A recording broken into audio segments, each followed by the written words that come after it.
Good morning to all the students. कैसे हैं आप सब? I hope you all are fine. So students, as you know that in the last class we have discussed about the topic. The topic is Vesper theory, valence shell electron pair repulsion theory. ठीक है, कल हमने VSEPR theory के बारे में बात करी, उसके पोस्टुलेट्स पढ़े। कल हमने काफी पोस्टुलेट्स रीड आउट करने के बाद कल हमने काफी सारे मॉलिक्यूल्स की अरेंजमेंट डिजाइन करी, उनकी ज्योमेट्री, उनके नाम बताए, हर ज्योमेट्री का नाम एक्सप्लेन करे, और किसी भी मॉलिक्यूल्स की जो अरेंजमेंट होती है, जो ज्योमेट्री होती है, उसके अंदर कितना बॉन्ड एंगल बनता है, कल हमने ये डिसाइड किया, क्या उनकी शेप रहती है। तो कल हमने वेस्पर थ्योरी के बारे में कंप्लीट स्टडी की। Now and today we will study about the topic and start the topic, new topic. Today we will start new topic. The topic is valence bond theory and this theory and one more theory that is MOT, molecular orbital theory, जो हम study करेंगे। तो आज हमारा topic रहेगा VBT theory, जिसे हम valence bond theory बोलते हैं। और ये जो थ्योरी है, जो भी वेस्पर थ्योरी में कुछ लिमिटेशंस रह गई थी, कि जैसे वेस्पर थ्योरी ने सिर्फ इतना बताया कि किसी भी मॉलिक्यूल्स की शेप हम इस तरीके से डिजाइन करते हैं, बट उसका थियोरेटिकल एक्सप्लेनेशन नहीं दिया। तो कोई भी मॉलिक्यूल है, अगर हमने उसकी शेप डिजाइन करी है, तो उसका कुछ थियोरेटिकल एक्सप्लेनेशन भी हमारे पास होना चाहिए। तो उस थियोरेटिकल एक्सप्लेनेशन को डिटेल में एक्सप्लेन करने के लिए हमारे पास है वीबीटी थ्योरी, जिसे हम बोलते हैं valence bond theory. This theory explain by the Hitler and the London in 1972. Fine. And the basic assumption that are related to this theory are: first assumption is atoms do not lose their identity even after formation of molecules. इस theory का assumption ये है, जब दो atoms आपस में मिलते हैं और वो नया मॉलिक्यूल बनाते हैं, तो वो अपनी आइडेंटिटी कभी लॉस नहीं करते। एटम अपनी आइडेंटिटी को लॉस नहीं करते। Second assumption is bond is formed due to the interaction of only valence electron. जब दो एटम्स आपस में बॉन्ड बनाते हैं, तो डेफिनेटली ये बात तो हम वेस्पर थ्योरी में भी पढ़ चुके हैं, और ये बात हम स्टार्टिंग से ही पढ़ रहे हैं। जब भी दो एटम बॉन्डिंग बनाते हैं, कोवलेंट बॉन्डिंग बनाते हैं, तो उनके वैलेंस इलेक्ट्रॉन ही यूज होते हैं सिर्फ। बाकी अदर एलिमेंट, अदर इलेक्ट्रॉन, जो इलेक्ट्रॉन आउटर मोस्ट शेल में है, सिर्फ वही बॉन्डिंग में यूज होते हैं, वही बॉन्डिंग में पार्टिसिपेट करते हैं। तो this is the second assumption according to the VBT theory. Bond is formed due to the interaction of only valence electron. And the third assumption is only valence electron lose their identity. Yes, valence electron जो होंगे वो अपनी identity को loose कर सकते हैं after sharing with the other atom. ठीक है, because the electrons, valence electron क्या होते हैं, वो शेयर होते हैं दूसरे एटम के वैलेंस इलेक्ट्रॉन के साथ, तो वो अपनी आइडेंटिटी को लूज कर सकते हैं। बाकी अदर इलेक्ट्रॉन, इनर इलेक्ट्रॉन अपनी आइडेंटिटी को लूज नहीं करते। Next, stability of bond is due to the formation of bond. जब भी कोई एटम मिलकर नया मॉलिक्यूल बनाएंगे और वो स्टेबल मॉलिक्यूल बनाएंगे, उस समय कुछ एनर्जी का लॉस होगा, तो energy will loss and stability will increase. ठीक है, so stability of the bond is due to the formation of bond. Stability कब आती है मॉलिक्यूल में? जब बॉन्ड डेवलप होता है, और जब बॉन्ड डेवलप होता है तो एनर्जी विल लॉस। तो these are the some assumptions that related to the VBT theory. ठीक है, तो आपको ये assumptions पता होने चाहिए कि एक तो पहली बात तो अपने दिमाग में बहुत अच्छे से रख लीजिए, जब भी कोई मॉलिक्यूल बनता है, चाहे वो हम नॉर्मली बात करें, थ्योरेटिकली डिटेल की बात करें, कैसे भी हम बात करें, वैलेंस इलेक्ट्रॉन ही यूज होते हैं मॉलिक्यूल की फॉर्मेशन में। Specially in the covalent bonding की बात करें, ठीक है, तो आपको पता है वैलेंस इलेक्ट्रॉन ही यूज होते हैं। तो बच्चे, अब आपको ये पता होना चाहिए, जब दो एटम्स आपस में मिलते हैं तो और नया मॉलिक्यूल बनाते हैं, तो कुछ टाइप ऑफ फोर्स होते हैं जो इसके लिए रिस्पॉन्सिबल होते हैं। वो फोर्स कैसा फोर्स होता है? फोर्स ऑफ अट्रैक्शन भी होता है दो एटम्स के बीच में, और फोर्स ऑफ रिपल्शन भी होता है दोनों एटम के बीच में। तो अब वीबीटी थ्योरी हमें क्या एक्सप्लेन कर रही है? When an atom make a bond with each other and make a form a new molecule, and before, अगर मॉलिक्यूल बनने से पहले, मैं आपको ये बता रही हूँ, व्हेन दो एटम है सपोज हमारे पास, और उन्होंने मिलकर एक न्यू एटम बनाना है, मान लो हाइड्रोजन और हाइड्रोजन है, उसे मिलकर एक न्यू मॉलिक्यूल बनाना है, किसका? H2 का। H2 गैस है, एक मॉलिक्यूल है डेफिनेटली। तो उसको बनाने के लिए दो टाइप के फोर्स लगते हैं, दो टाइप के फोर्स होते हैं। एक तो टाइप ऑफ कौन कौन से फोर्स होते हैं? Force of attraction between the two atoms और force of repulsion between the two atoms. So now we will discuss about, according to VBT theory, there are two types of forces in the VBT theory. We will discuss force of attraction between the atoms and force of repulsion between the atoms. Now we will discuss about the VBT theory के अंदर हम topic पढ़ेंगे forces. When the two atoms are interact with each other and form a new molecule, then the two type of forces are responsible for this. The first force is force of attraction and second force is force of repulsion. तो अभी हम बात करते हैं hydrogen molecule की। Hydrogen molecule में मैं एक एटम को HA ले रही हूँ और एक को HB ले रही हूँ। एक एटम के इलेक्ट्रॉन को EA, दूसरे एटम के इलेक्ट्रॉन को EB। एक एटम का न्यूक्लियाई हैव प्रोटॉन, न्यूक्लियस में प्रोटॉन है मतलब पॉजिटिव चार्ज की बात हो रही है। तो एक का न्यूक्लियाई पॉजिटिव NA और दूसरे की न्यूक्लियाई NB पॉजिटिव। तो यहाँ पर नेगेटिव पॉजिटिव दोनों एटम के पास प्रेजेंट हैं। तो कितने अट्रैक्शन पॉसिबल हैं? इलेक्ट्रॉन एक का नेगेटिव, उसी का पॉजिटिव इंटरेक्ट हो सकता है। N यहाँ पर न्यूक्लियस को रिप्रेजेंट कर रहा है और nucleus contain proton and proton carry positive charge. इसी का पहले वाले एटम का इलेक्ट्रॉन, दूसरे वाले एटम का न्यूट्रॉन, वो न्यूट्रॉन नहीं न्यूक्लियाई मतलब प्रोटॉन। एक एटम का इलेक्ट्रॉन सेम एटम का EA रिप्रेजेंट कर रहा है सेकंड हाइड्रोजन का इलेक्ट्रॉन और उसी हाइड्रोजन का न्यूक्लियस मतलब प्रोटॉन। और फिर है उसी एटम का HB एटम का इलेक्ट्रॉन और फर्स्ट वन HA एटम की न्यूक्लियाई मतलब प्रोटॉन। ये सब आपस में अट्रैक्टिव फोर्स रिप्रेजेंट करते हैं, ठीक है। तो और रिपल्सिव की बात करो तो रिपल्सिव पॉसिबल है। इसका इलेक्ट्रॉन और इसका इलेक्ट्रॉन सेम चार्ज वाले रिपेल करेंगे। इसका प्रोटॉन और इसका प्रोटॉन मतलब न्यूक्लियस आपस में वो करेंगे, रिपल्शन करेंगे। तो रिपल्शन का जो नंबर है वो कम है और अट्रैक्शन का नंबर है वो ज्यादा है। That's why hydrogen molecule will form. और यही बात करें अगर हम हीलियम की, हीलियम एटम की फॉर्म में रहता है लेकिन हीलियम मॉलिक्यूल की फॉर्म में एग्जिस्ट नहीं करता। उसका रीजन है क्योंकि फोर्स ऑफ रिपल्शन हीलियम के केस में ग्रेटर रहती है और फोर्स ऑफ अट्रैक्शन हीलियम के केस में लेसर रहती है, इसलिए हीलियम मॉलिक्यूल फॉर्म नहीं होता। तो ये क्वेश्चन आपसे पूछा जा सकता है, why helium molecule will not exist, क्यों नहीं करता नॉट। तो आप सिंपली रीजन बता सकते हैं, जब किसी दो एटम के बीच में फोर्स ऑफ रिपल्शन ग्रेटर हो जाए फोर्स ऑफ अट्रैक्शन से तो वो मॉलिक्यूल कभी भी डेवलप नहीं होता, ठीक है। So now after this concept we will study about the orbitals. अभी हमने सेकेंड चैप्टर में पढ़ा था बच्चे ऑर्बिटल क्या होते हैं, उनकी शेप्स पढ़ी हमने, S orbital, P orbital, D orbital, F orbital. और मैंने आपको ये भी बताया जब बॉन्डिंग होती है तो वैलेंस इलेक्ट्रॉन काम करते हैं। तो आपको पता है वैलेंस इलेक्ट्रॉन के पास भी तो वैलेंस इलेक्ट्रॉन किसमें प्रेजेंट होते होंगे? ऑर्बिटल्स के अंदर।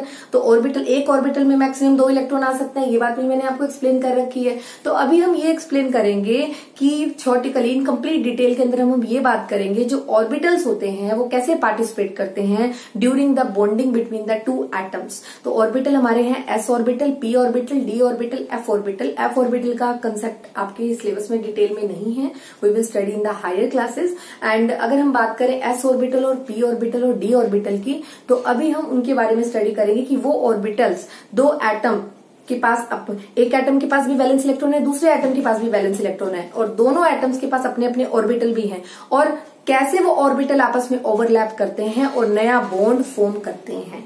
और वो बॉन्ड जो फॉर्म करते हैं वो बॉन्ड कितने टाइप के होते हैं? तो वो बॉन्ड 2 टाइप के होते हैं, सिग्मा और pi. So now we will discuss about the orbitals, discuss about the topic that is orbital overlap. बच्चे ये बहुत इंपॉर्टेंट टॉपिक है, इसे ध्यान से समझिएगा। सबसे पहले मैं आपको बताना चाहती हूँ इस टॉपिक को एक्सप्लेन करने के लिए कि मैंने आप लोगों को इलेक्ट्रॉनिक कॉन्फ़िगरेशन लिखनी सिखाई थी और इलेक्ट्रॉनिक कॉन्फ़िगरेशन हमें वो उस तरह की इलेक्ट्रॉनिक कॉन्फ़िगरेशन हमें हाफ बाज रूल ने एक्सप्लेन की थी और वो इलेक्ट्रॉनिक कॉन्फ़िगरेशन हमने ऑर्बिटल के बेसिस पे डिजाइन की थी और each orbital have some electron and when the two atoms are interact with each other and form a new molecule then their valence electron must be used during their bonding and all the valence electron present definitely in the orbital के अंदर present होते हैं। तो देखिए जब दो atoms आपस में इंटरेक्ट करते हैं, जब दो एटम आपस में कंप्लीटली इंटरेक्ट करते हैं बच्चा, और जब वो इंटरेक्ट करते हैं और उनकी बॉन्डिंग, जैसे मैं बात कर रही हूँ एक का S ऑर्बिटल है और दूसरे का भी S ऑर्बिटल है। सपोज मैं बात कर रही हूँ बच्चे यहाँ पर, सपोज देखिए इधर मैंने बात करी है हाइड्रोजन की और हाइड्रोजन की। हाइड्रोजन का भी 1s1 है, 1s1 है, ठीक है। हाइड्रोजन का atomic number 1, electronic configuration 1s1, दूसरे हाइड्रोजन का भी इलेक्ट्रॉनिक कॉन्फ़िगरेशन 1s1। तो एक का S ऑर्बिटल और S की शेप मैंने आपको चैप्टर 2 में सिखाई थी, स्फेरिकल होती है, दूसरे की भी शेप स्फेरिकल होती है, दोनों अपना इलेक्ट्रॉन शेयर करते हैं और उनके बीच में क्या डेवलप हो जाती है? बॉन्डिंग डेवलप हो जाती है, बिल्कुल। तो अभी आपको ये पता होना चाहिए जब एक का S ऑर्बिटल एक दूसरे का S ऑर्बिटल आपस में इंटरलॉक करते हैं, ठीक है, उस ओवरलैपिंग को हम बोलते हैं हेड टू हेड ओवरलैपिंग या overlapping by internuclear axis, and this overlapping is very strong overlapping when the s and s, एक का s ऑर्बिटल दूसरे का s ऑर्बिटल कभी भी ओवरलैपिंग करेगा बेटा तो वो इस तरह की ओवरलैपिंग होगी, मतलब कंप्लीट टाइटली पैक्ड होंगे दोनों के दोनों एटम एक दूसरे से और एक स्ट्रॉन्ग बॉन्ड मॉलिक्यूल की फॉर्मेशन करेंगे। ठीक है, तो एक का s ऑर्बिटल और एक का s ऑर्बिटल हमेशा स्ट्रॉन्ग बॉन्डिंग शो करते हैं। इस बॉन्डिंग को हम सिग्मा बॉन्डिंग बोलते हैं। तो हाइड्रोजन और हाइड्रोजन के बीच में जो बॉन्डिंग है that bonding is called sigma. लिखने का तरीका देखिए, इस तरह से लिखते हैं, सिग्मा बॉन्ड प्रेजेंट होता है हाइड्रोजन और हाइड्रोजन में। ठीक है, अच्छा मान लो अब आइए अगला है मेरे पास एक का p ऑर्बिटल और दूसरे का p ऑर्बिटल। ऐसा आपको देखने को मिल सकता है काफी मॉलिक्यूल लाइक, ऐसा आप फ्लोरीन के केस में भी देख सकते हैं। ठीक है, तो एक का pz ऑर्बिटल के पास अनपेयर्ड इलेक्ट्रॉन है। आपको पता है p में कितने ऑर्बिटल होते हैं, p में 3 ऑर्बिटल होते हैं, px y px py pz, और एक का pz ऑर्बिटल दूसरे का pz ऑर्बिटल जब आपस में ओवरलैपिंग करते हैं अपने इलेक्ट्रॉन्स की तो वो बॉन्डिंग भी काफी स्ट्रांग होती है, उसे बोला जाता है। ये हमें f के केस में, f2 के केस में देखने को मिल सकती है। तो इस ओवरलैपिंग को भी हम सिग्मा ओवरलैपिंग या सिग्मा बॉन्ड बोलते हैं, और ये बॉन्डिंग भी बहुत ज्यादा स्ट्रांग होती है। इसे हेड टू हेड ओवरलैपिंग बोल सकते हो, इसे इंटरन्यूक्लियर एक्सिस से ओवरलैपिंग बोल सकते हो।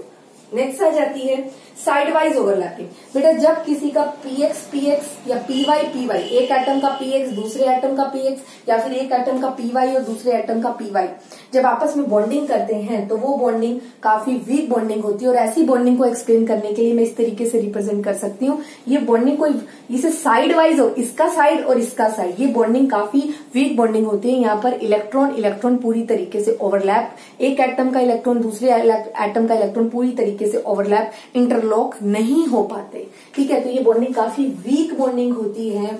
इस बॉन्डिंग को हम पाई बॉन्डिंग कहते हैं। और अगर मैं कंपेयर, और इस बॉन्डिंग को साइड वाइज ओवरलैपिंग भी बोलते हैं, साइड वाइज। तो अभी मेरा टॉपिक है ऑर्बिटल ओवरलैप, मतलब ऑर्बिटल के overlap, electron present in the orbital. So definitely कौन ओवरलैप करेगा, इलेक्ट्रॉन थोड़ी ओवरलैप करेंगे, उनके ऑर्बिटल ओवरलैप करेंगे। और जब वो ओवरलैप करेंगे तो कई बार बॉन्डिंग बहुत स्ट्रांग बनती है और कई बार बॉन्डिंग बहुत वीक बनती है।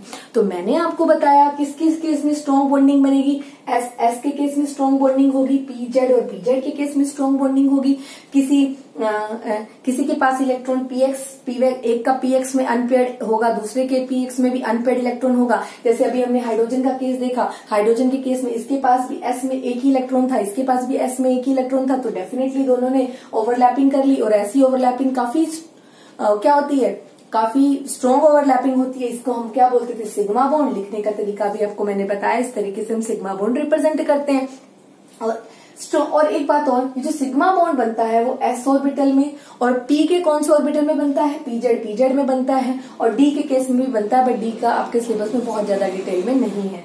और जो साइड वाइज ओवरलैपिंग होती है बच्चे, मतलब जो पाई बॉन्डिंग होती है, पाई बॉन्डिंग जिसे हम वीक बॉन्डिंग बोल रहे हैं, जिसमें कौन से ऑर्बिटल पार्टिसिपेट करते हैं, px और py और py के ऑर्बिटल पार्टिसिपेट करते हैं। इसमें s ऑर्बिटल कभी नहीं होता, s ऑर्बिटल कभी भी पाई बॉन्डिंग शो नहीं करता, s ऑर्बिटल हमेशा सिग्मा बॉन्डिंग ही शो करता है।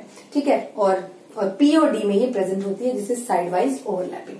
नेक्स्ट आ जाइए, इस टॉपिक को पढ़ने से पहले, मतलब इस टॉपिक को जब हम रीड आउट कर रहे हैं तो डेफिनेटली हमें एक बात पता होनी चाहिए, what are the difference between sigma bond and pi bond. So sigma bond क्या होते हैं, जब एंड टू एंड ओवरलैप से बनते हैं, एंड टू एंड ओवरलैप से बनते हैं, और ये बनते हैं साइड वाइज ओवरलैप से। ये बोल सकते हैं हम, इसमें जो बॉन्डिंग होती है वो बहुत ज्यादा स्ट्रांग होती है, और पाई बॉन्ड जो होते हैं वो बहुत वीक बॉन्ड होते हैं। ये सिंपल देखो, आप खुद ही देख सकते हो, एक का ऑर्बिटल और दूसरे का ऑर्बिटल, ये देखो आपस में इंटरलॉक तो हो ही नहीं रहे हैं, तो ये बॉन्डिंग वीक होती है। और कोई अगर इस तरीके से इंटरलॉक हो जाए, ये होती है सिग्मा बॉन्डिंग। ठीक है, सिग्मा बॉन्डिंग स्ट्रांग होती है और साइड वाइज वाली वीक बॉन्डिंग होती है। इस सिग्मा बॉन्डिंग हमें s में और pz में देखने को मिलती है, पाई बॉन्डिंग हमें px और py में देखने को मिलती है, s में देखने को नहीं मिलती। उसके बाद जो सिग्मा बॉन्डिंग होती है वो इंडिपेंडेंट बॉन्डिंग होती है। इंडिपेंडेंट मतलब है वो इंडिविजुअली फॉर्म हो सकती है, लेकिन पाई बॉन्डिंग कब फॉर्म होगी, जब पहले सिग्मा बॉन्डिंग प्रेजेंट होगी। तो अब इसके लिए मैं आपको एक बेस्ट एग्जांपल दे सकती हूँ इस बात को समझाने के लिए। सपोज मेरे पास ऑक्सीजन और ऑक्सीजन 2 एटम है, दोनों ने बीच में डबल बॉन्ड बना रखा है, तो एक सिग्मा बॉन्ड होगा और एक पाई बॉन्ड होगा। आप ऐसा नहीं बोल सकते हैं कि सिग्मा पाई, दोनों पाई प्रेजेंट होंगे या दोनों सिग्मा बॉन्ड प्रेजेंट होंगे, एक सिग्मा होगा और एक पाई बॉन्ड प्रेजेंट होगा। तो और हाइड्रोजन की बात करें तो इसमें कभी पाई नहीं होता, ये बॉन्ड एस एस ओवरलैपिंग से बनता है, तो ये सिग्मा ही है। तो सिग्मा बॉन्ड इंडिपेंडेंटली रह सकता है, ठीक है, लेकिन अगर सिग्मा नहीं होगा तो पाई कभी नहीं बनता। तो सिग्मा बॉन्ड होगा तभी पाई की फॉर्मेशन होती है। यही एग्जांपल मैं ले लेती हूँ नाइट्रोजन को समझाने के लिए। नाइट्रोजन में एक सिग्मा होगा तभी दो पाई फॉर्म होते हैं। तो in the triple bond one sigma bond is present and two pi bond is present, must remember. एक ट्रिपल बॉन्ड के अंदर हमेशा एक सिग्मा दो पाई होते हैं, डबल बॉन्ड के अंदर एक सिग्मा एक पाई होता है और सिंगल बॉन्ड में हमेशा सिग्मा प्रेजेंट होता है। नेक्स्ट आ जाइए। हाँ जी, ये जो हमारी सिग्मा बॉन्ड है ये एक सिंगल बॉन्ड को रिप्रेजेंट करता है और पाई बॉन्ड हमें कहाँ देखने को मिलते हैं? सिंगल बॉन्ड में कभी भी पाई बॉन्ड नहीं होता। सिंगल बॉन्ड जहां पे होगा आप समझ जाना वहां पर हमेशा सिग्मा बॉन्ड है। जहां भी सिंगल एक ही बॉन्ड नजर आ रहा है जैसे हाइड्रोजन में, वो एक सिग्मा बॉन्ड ही है। जैसे अभी मेरे को एक एग्जांपल में इस बात को समझाने के लिए और ले लूं, मान लो मैंने मीथेन ड्रॉ किया, ये तो सबको याद हो ही गया है, ये टेट्राहेड्रल मॉलिक्यूल है और इसमें ये सारे बॉन्ड है, ये चारों के चारों सिग्मा बॉन्ड ही है इसमें।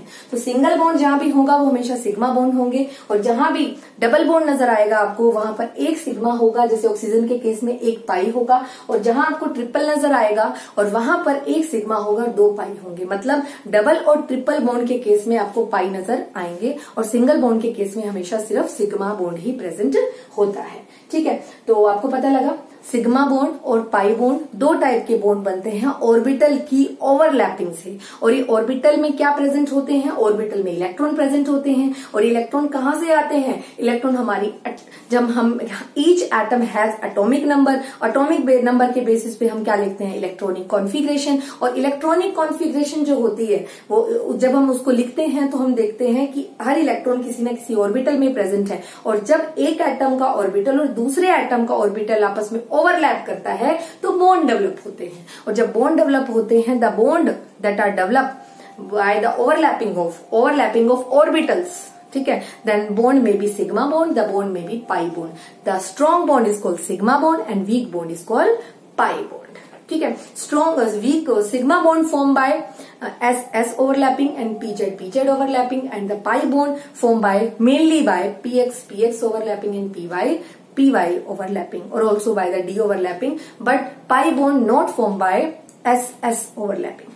SS orbital की overlapping से कभी भी pi bond नहीं बनता। ठीक है, तो ये पता लगा आज आपको वीबीटी थ्योरी के बेसिक अजम्पशन कि कभी भी ओवरलैपिंग होती है दो एटम के बीच में तो वैलेंस इलेक्ट्रॉन यूज होते हैं। वैलेंस इलेक्ट्रॉन अपनी आइडेंटिटी को लूज कर सकते हैं, बाकी अदर इलेक्ट्रॉन अपनी आइडेंटिटी लूज नहीं करते। एटम अपनी आइडेंटिटी कभी लूज नहीं करता और जब दो एटम मिक्स होते हैं तो वो एनर्जी लॉस करते हैं, इसलिए दो एटम मिलने के बाद स्टेबल हो जाते हैं क्योंकि वो एनर्जी को लॉस करते हैं।